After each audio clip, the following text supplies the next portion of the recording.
2 présumés kidnappeurs et violeurs viennent d'être mis hors d'état de nuire par les éléments de la délégation régionale de la police judiciaire du centre. C'est suite à une plainte déposée dans cette unité après la disparition de Ange Erika Madem que la police a été mise en branle.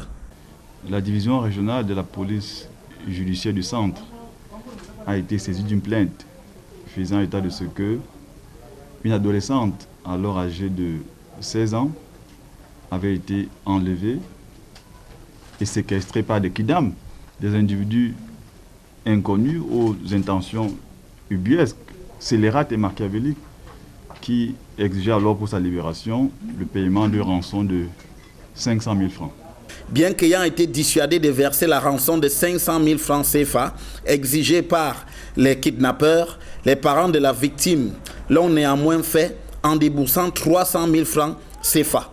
Au bout du compte, la libération de la victime est intervenue après plusieurs viols, sans pour autant que la police renonce à mettre la main sur les présumés kidnappeurs.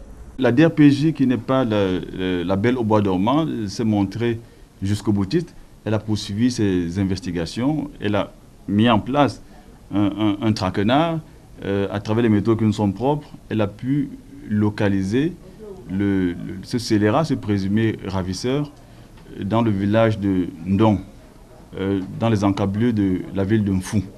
Nous avons procédé à l'interpellation des nommés Edan Mbarga et du nommé Meyon Kabaté, respectivement âgés de 22 ans et de 23 ans.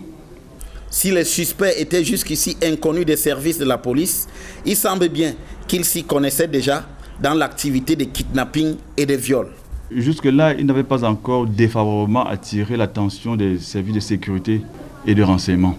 À l'analyse et sur la base des investigations que nous avons menées, il nous a été donné de constater que ce tandem de ravisseurs s'était donné pour modus operandi de séquestrer leurs victimes, d'abord de les appâter, de les affrioler, de les séquestrer, de les violer par la suite de manière itérative et d'exiger alors, comble de cynisme, de paiement des rançons.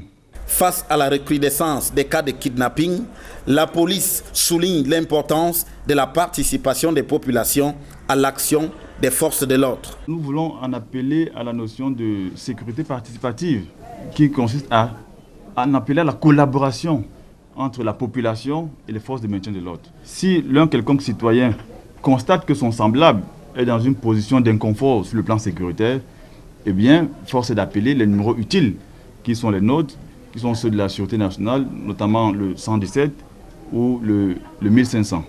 Quant aux 2 présumés kidnappeurs et violeurs, ils seront présentés au procureur de la République.